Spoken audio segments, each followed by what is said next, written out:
Hello, hello. It is day 114 of 365 days of my raw suspending disbelief journey. Today is August 14th, 2024, and I just really feel this like ramping up energy. It is not stopping. Um, I have dropped my VIP offer for my business time boot camp. Again, super popular. Limited spots on that one, all of it, and just crazy value. I'm super excited about it. I have upgraded it this year, and I'm just so super excited to hear people's feedback about the upgrades that I put on it. So just, and this is not even about me selling it on this podcast. It is just about like the level of alignment that is really coming in with this suspending disbelief, with um, this total shift in my mindset, right? Just that my success is here, that I get to do things the way that I want to do them, that I get to be that insane girl who's dropping an offer every day of the month for my birthday month, and that I have that many offers to drop, and that all of it is just perfect and it's exactly how it's supposed to be, and on and on and on. And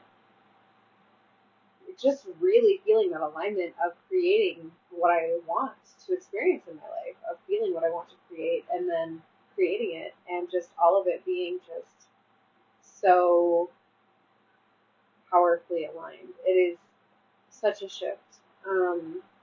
And I'm super grateful for it, and I'm super um, excited and just in flow, and everything is just ramping up really, really a lot.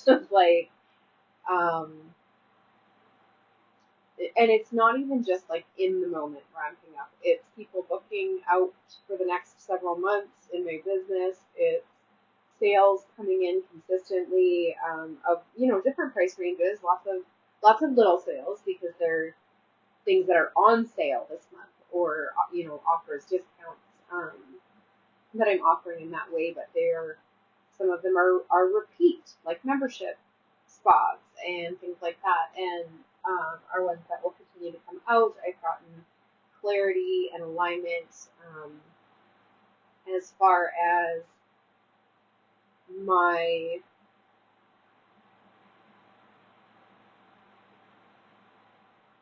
collaborations, as far as my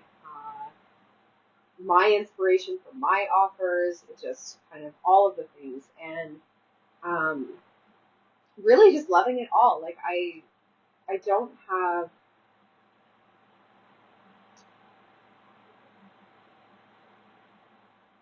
I almost wanted to say that I don't have something new to share in that sense, but it just feels like I'm sort of in this same mode, but it's such an exciting and fast-paced mode. But at the same time, maybe I just need to start sort of reiterating the lessons that are coming through for me about stopping, about breathing and slowing down, and really, like, I have taught this and touted these lessons for so long with my clients, and believed them fully, but at the same time, this is just sort of another level of these things, and that would be things like slowing down to speed up, how that works, and that is something that completely works, and it's super powerful. And my taking the time for me in the morning, and not just 10 minutes, like um, I've absolutely been in the space where 10 minutes was all I had and was all that I could put, and that is better than nothing. And if you are at that point in your life, um, especially, you moms out there who have young kids at home who wake up the second you do, kind of thing, or um, whatever the case may be, I get it, and I've been there. And 10 minutes is totally better than nothing, and is absolutely it should be the priority. It's super important. Um, but also, if you can do more, right? And the longer that you can put towards it, the more time and intentional effort that you put towards it, the more effective it is. And I have been putting a good chunk of time every day into my self-care and into my energetic maintenance, and doing it first before anything else, no matter what, and allowing everything else to sort of just be paused and be on hold, until I've done that each day, and completely suspending disbelief that there could possibly even be a problem with that, if that makes sense. So, um, trusting and knowing that all of my clients will be okay if I am not available until later in the day. Trusting and knowing that my kids are going to continue sleeping in the morning while I do that. Trusting and knowing that I can get up early enough and still get enough sleep every day.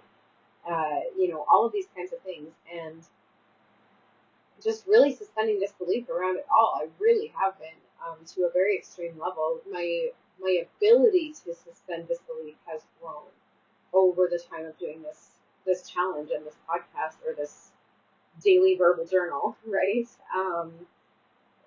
And reflecting has really amplified that so much. So, um, not only taking the time for that in the mornings, but then also at the end of the day, going back and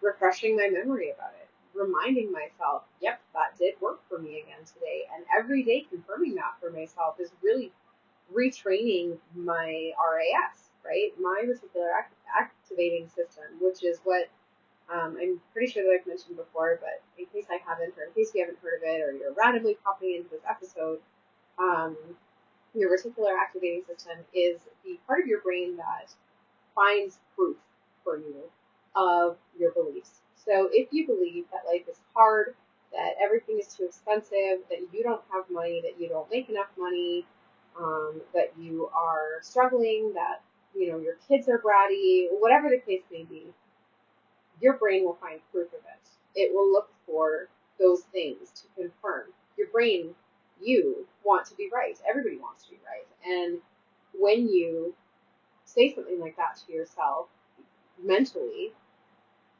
you are telling your brain what to look for evidence of. And so it looks for that. So if you tell yourself, I'm wealthy, I'm successful, and this is why affirmations do work.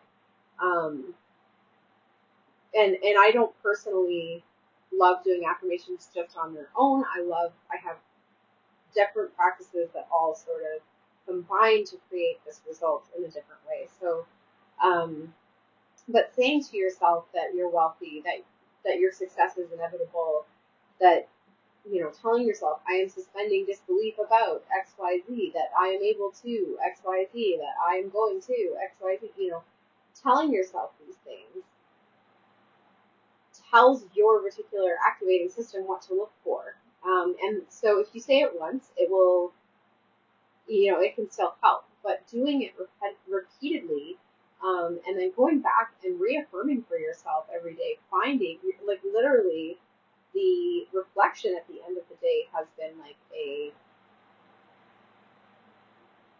such an amplifier for my RAS, for me to see the proof, right? To, like, I say it at the beginning of the day, or I say it at the beginning of this challenge, saying that this is what I'm suspending disbelief about, this is what I'm doing. And then at the end of the day, I go back and say, how was that shown to me? Like, where's the proof in what I said? Where is it? What is it that has happened that is coming down the line that I can sense now, that I can feel, that I can see, or that I have evidence of, like signups for my offers, or, having recurring income signups that are, they may be small monthly, but they add up to quite a bit when you have multiple of them ongoing, and so on. So all of these types of things, and then doing that reflection at the end of the day, really, really anchoring in for my RAS that this is the proof that it is happening, and having it not be that my RAS, which has previously been trained to look for certain things, uh, sort of passes over the new proof that's coming in. It helps me to not miss the proof, the tangible evidence coming into my life. So, yeah, just really anchoring that lesson in that it is so impactful and so powerful. And I really hope that any of you who are continuing to listen to this podcast are suspending disbelief for yourself, and then daily reflecting back. And if if you miss a few days or whatever, like, not the end of the world, but continually coming back and not restarting at day one, but just reactivating yourself, recommitting yourself to this, and having that be just not an option for you anymore, and just watch your life transform. It's absolutely incredible. So I'm absolutely loving it, and I hope that those insights were helpful for someone today, and that the right people hear them. So yeah, that's what I have for you today, and I will talk to you all tomorrow.